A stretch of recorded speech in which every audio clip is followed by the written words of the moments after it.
Why did the White House ritual involving Zelensky, President Trump, and J.D. Vance break down so completely?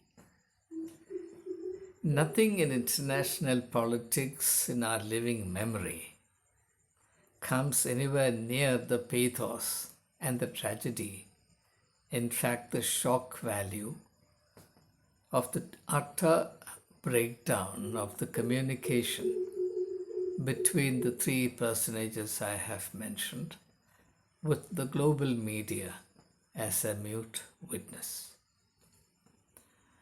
This is something that haunts me. I'm not able to leave this episode behind, so I continue to reflect, continue to mull over it, as a result of which newer and newer insights come to me. And I cannot withhold that from my viewers, and therefore this video. As I understand it now, the White House fiasco constitutes a very significant case study on the breakdown of public rituals, and within that, the importance of communication. Now, for the sake of my Christian viewers, let me remind them that every Sunday they partake of what's called communion, Holy Communion. Perhaps most of them don't realize that the word communion is derived from the same etymological root, a linguistic root, as communication and community. Now, the root meaning of all the three words, communion, communication, community, is to hold together, to hold something together. So, all the three things pertain to the human need to hold together, to constitute a cohesive social, religious, or cultural group. And that sense of belonging together or bonding is routinely nourished by certain ritualistic experiences. And in the religious context, we have religious rites and rituals. And for Christians, the foremost rite or ritual is the sacrament of the Lord's Supper, which is also variously known as the Eucharist, the Korbana, or the Mass, in Malayalam, Divya Bali. So, within a well-defined group, a homogeneous group, it's very easy to practice a ritual. Now you try practicing the ritual of the Holy Communion with a mixed group of people. I had that experience. In 1999, when Graham Staines and his two sons were burned alive in Manoharpur of Orissa, I took a group of religious leaders from Delhi to Manoharpur in order to keep the attention of the nation focused a little more on that most unforgettable tragedy. And we were traveling on a Sunday morning, and by about 8 o'clock, 8:30, a member of the group who was not a Christian came to me and said, "You are a priest. We know that priests celebrate the Mass on Sundays. Don't you miss it on this day?" I said, "Yes, to some extent I do." So then he said, "Why don't you celebrate it? We have no problem." Now, it took me a little while to get used to it, but then I gathered myself and decided to celebrate the Eucharist in an improvised manner. Obviously, I didn't have the chalice, I didn't have the pattern, I didn't have the wafer, I didn't have the wine, but I managed with whatever was available. And that experience made me think and think and think for several weeks thereafter, which enabled me to develop very many insights into the dynamics of rituals and rites. And this is not the occasion for me to give you a lecture on all that I discovered through that experience. So I know what it means to practice a ritual within a mixed group. Why do I mention this? I mention this because what happened in White House Friday last week involved two different cultures, the American culture and the Ukrainian culture. The two are not identical. In fact, both parties, that is Trump and Vance on one side and Zelensky on the other side, both parties did not pay heed to the cultural differences between them. Now, to give you an idea as to how cultural differences play a big role in creating misunderstanding.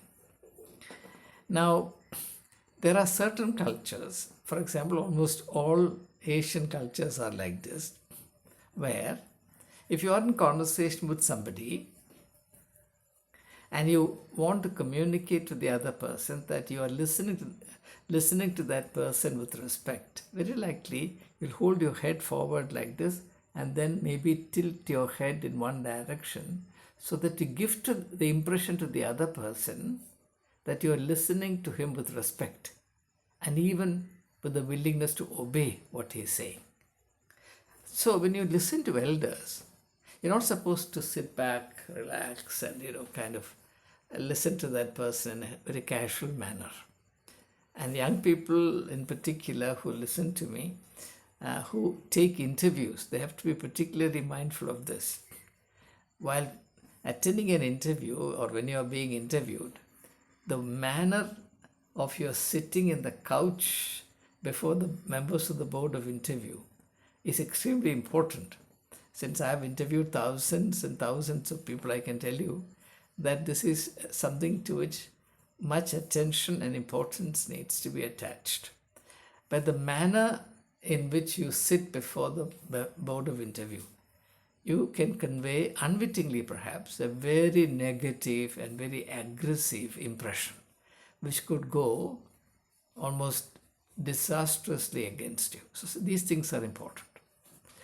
Now, I was talking about a particular cultural model in which you listen with respect to an elder person, and in order to indicate to that person that you are listening with respect, you thrust your head forward and maybe sit like this, tilting your head in one direction, so that apparently there is a connection established visually between your ear and the mouth of the person who is speaking to you.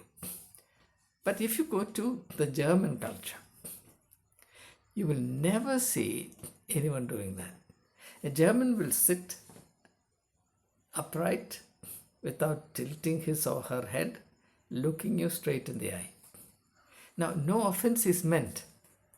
An Asian who is used to this Asiatic way of listening to somebody with respect, coming across a German, sitting like this and looking you straight in the eye, sitting upright, might think that the person is showing disrespect to you, whereas no disrespect is meant. It's a cultural difference. I can give you a number of illustrations, but then this should suffice, because if I go more and more into illustrations, time will be chewed up. Now, imagine what happened in the White House on that fateful day. You recall everything that happened from the moment Zelensky was received at the door by President Trump. The first reference was to the informal way in which Zelensky was dressed.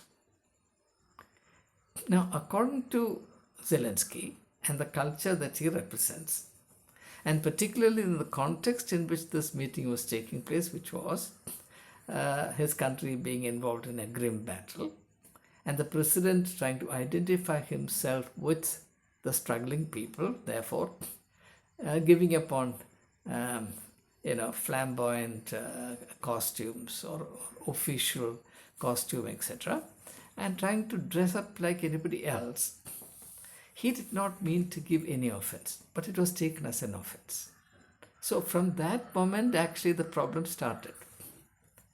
Then, of course, the conversation started, the verbal exchange started.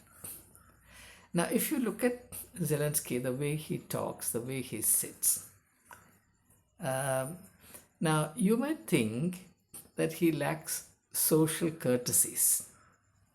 See, President Trump is used to people displaying a lot of veneration, respect, even obeisance to him.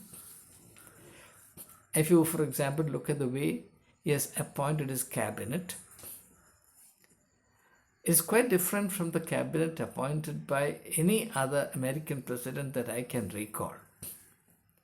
The present president of the United States of America does not have cabinet secretaries, equivalent of ministers in India. He has a certain number of disciples. And if you see the way these disciples relate to Trump, it is very much like the disciples relating to the Messiah. He is their Messiah. They have also internalized the idea that Donald Trump is not the president of the United States of America. He is the Messiah of America. And Donald Trump does not lose a single opportunity to drive this idea home and keep people reminded that he is the Messiah of America. Therefore, you will see him or you will hear him at the drop of a hat saying that every other president before him was incompetent, stupid. They did not know what was good for America. Only he knows he is the Messiah. He hasn't yet used the word Messiah, but he is behaving as though 100% he is the Messiah of America. And it is the Messiah that promises to make America great again. It actually, this slogan indicates a messianic mission. And therefore, if you want to understand Trump, his inclinations, his dispositions, his expectations of others, how he treats others, etc., then also in particular how he takes offense and at what he takes offense, you must understand him, you must see him not as a secular president, but as a Messiah who happens to be the President of the United States of America. Now, President Volodymyr Zelensky is interacting with such a person, and he comes from an entirely different background. He's businesslike. He has come to negotiate a deal, and as the president of Ukraine, particularly at the most critical stage in its existence as a nation, he represents the interest of the country, and it is his duty, which cannot be compromised, to ensure that the long-term interests of the country represents are actually accounted for. Now comes the heart of the matter. From his perspective, the long-term interests of his country are not protected by signing a deal with the United States regarding how minerals are to be extracted and shared. That can be secured only by extracting security guarantees from the United States of America, because no other country can afford to give the security guarantee, because the person that Zelensky has to deal with after all these deals are over is Putin, who, as Zelensky tried to explain, and quite rightly too, is no respecter of any treaties. Now that again is a ritualistic issue. A treaty is fundamentally a ritual. If you know how treaties are signed, it's not just casual. It is a very, very august, solemn, secular ritual. Rituals and rites are present not only in religions. There are cultural rituals, there are secular rituals, there are social rituals, so on and so forth. There are also family rituals. For example, if you celebrate a birthday at home, it's a ritual, it's a family ritual. If you remember a dear one departed annually, it's called the anniversary, remembrance of the death anniversary. It's a ritual. So every aspect of life is covered by and is sustained by rituals. So, according to Zelensky, the person on the other side is not really Trump, it is Putin. And Putin has an established track record of treating agreements with utter contempt. It's a historical fact which nobody can dispute. That was why in that conversation, particularly addressing J.D. Vance, Zelensky, the practical man that he is, brought up this lurid history on the part of Putin of treating treaties with utter contempt, going back to 1994, the Budapest Agreement, and everything that happened thereafter, right up to 2018, when certain agreements were signed between him and Putin has broken every one of the items of agreement.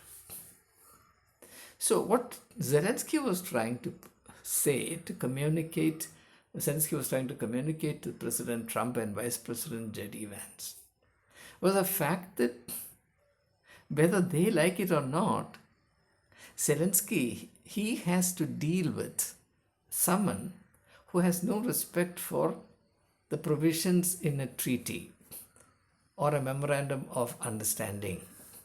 And therefore, security guarantees are a must.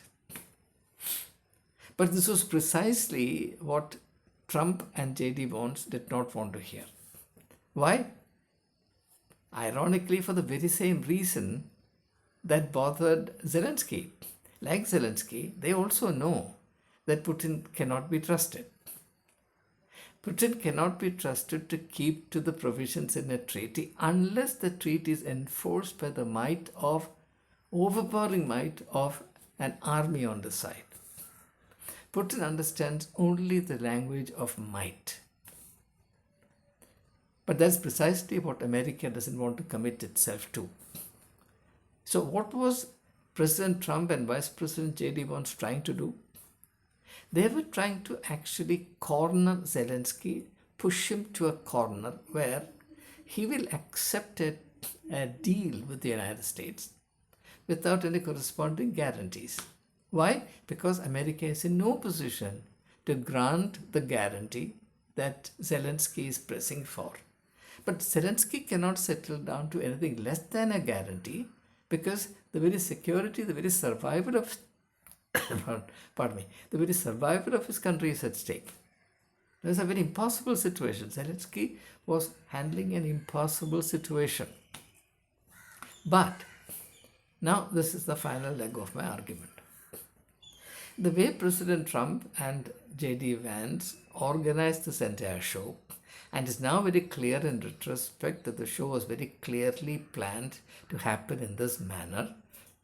Otherwise, the interaction between them in the eye of the global media would not have lasted for 40 minutes. There is no analogous instance anywhere before.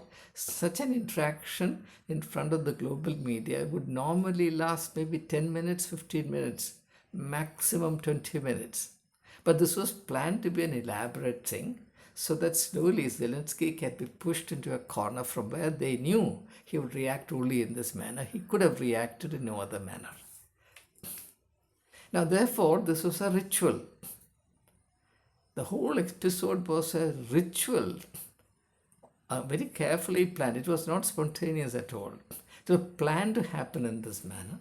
And President Donald Trump himself indicated it, that he wanted it to happen that way because, as he said, it makes good television. You can't make the whole thing more explicit, more open, and less of a secret than this. It makes good television. So there was a ritual. And what was the ritual planned by Trump and J.D. Vance? The ritual of presenting Zelensky as an outsider to the American interest and American culture. Now, Trump has by now succeeded in creating a certain national hype. And that hype is that the whole world will bend its knees before the might of America. And nobody can resist the authority of the American president, the American government, and beyond that, the American people. If Trump wants there'll be peace in Gaza, which is really not true. For example, Trump said that all the hostages in Gaza must be released at least a day before he assumes office as the President of the United States. Has it happened? Not at all. Trump has proclaimed that he would take over Gaza and develop that into a Rivera. Is it going to happen? Not at all. The Arab countries have now unveiled a plan. It happened yesterday in Cairo, envisaging an expenditure of $53 billion of reconstructing Gaza after a fashion. So Trump is going to be frustrated there. And therefore, and also Trump said that he will bring the Russia-Ukraine war to a close the day he becomes the President of the United States. Has it happened? Has he achieved his goal, his stated goal? Not at all. So already there are clear indications that everything is not going to happen according to the whims and fancies of the American president, because America happens to be the foremost economic and military power of the world. A position which is now being seriously contested, particularly by China. At the same time, you can create a hype. And this hype has been very successfully sold to the people of America. And what was enacted at the White House was a ritual by which this hype was given, or meant to be given, a very powerful validation. So the foremost goal of what happened in the White House on that fateful Friday was a ritual to validate that Trump created messianic hype. And therefore,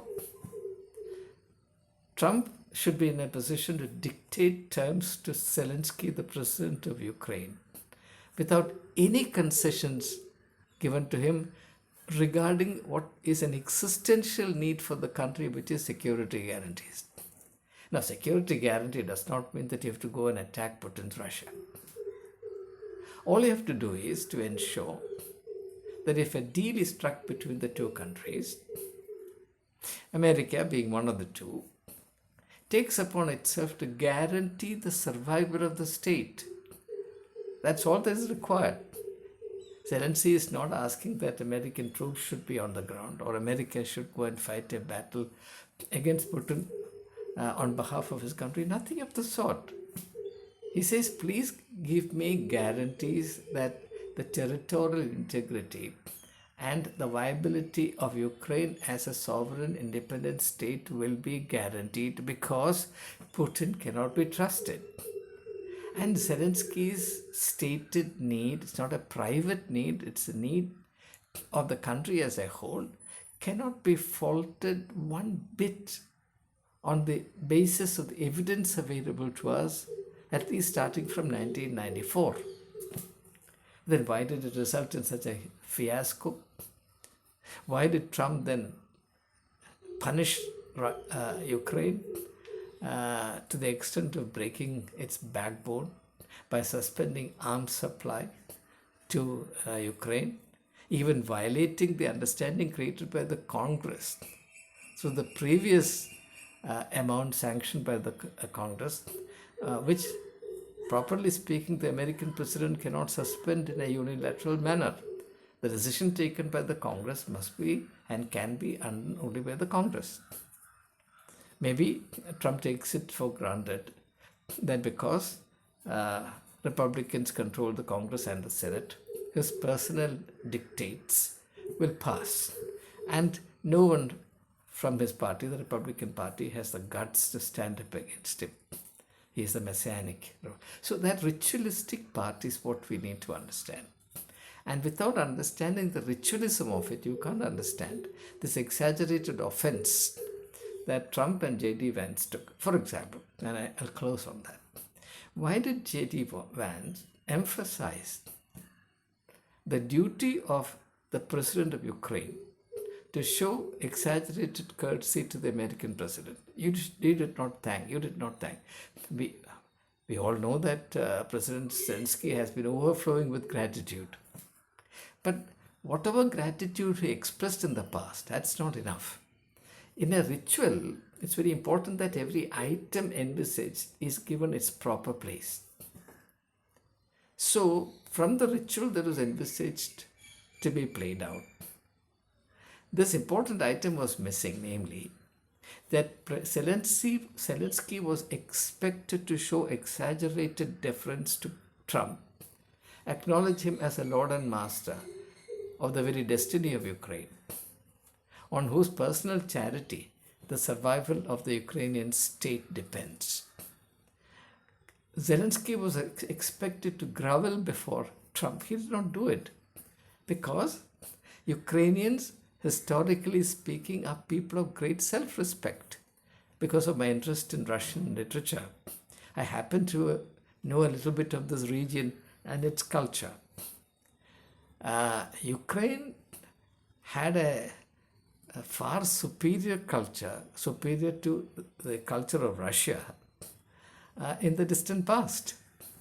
1,000 years ago, Kiev was a major city when Moscow and St. Petersburg were very small townships. So you can't really take Ukrainians for a ride because they are people of self-respect.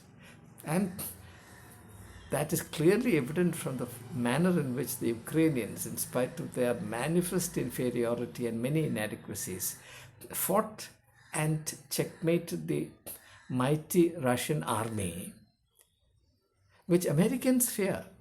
Why is it that America is refusing to put boots on the ground in Ukraine? Because, frankly, Americans are, please forgive my bad words, Americans are shit scared of Russians. And Trump is scared of Putin. Of that I have absolutely no doubt. So Trump has to sacrifice Zelensky to appease the angry god called Putin, whose anger thereby hopefully will be deflected from America to somebody else. So this was the collapse of a ritual. And therefore, the only way the harm that has happened can be undone is by Zelensky undertaking another ritual, the ritual of publicly humiliating himself by issuing all kinds of statements, acknowledging Trump as the Lord and Master of the universe he surveys. And if and when another meeting takes place, which I think is a must, and it will within a fortnight, you can mark my words, if my interpretation is correct, the next meeting between President Trump and President Zelensky will begin with Zelensky showing exaggerated reverence and courtesies towards Donald Trump. Mark my words. If it happens otherwise, then you can imagine, then you can conclude that whatever I've shared in this video is meaningless. I'm pretty sure that what happened in the White House was a collapse of a ritual, and therefore we have not seen the end of that story. The second half remains to be played out, and I hope it's played out and played out sooner than later. Time is of the essence, and Ukrainians in particular cannot afford much time to play around. Thank you. All the best. My heart goes out to the tormented people of Ukraine.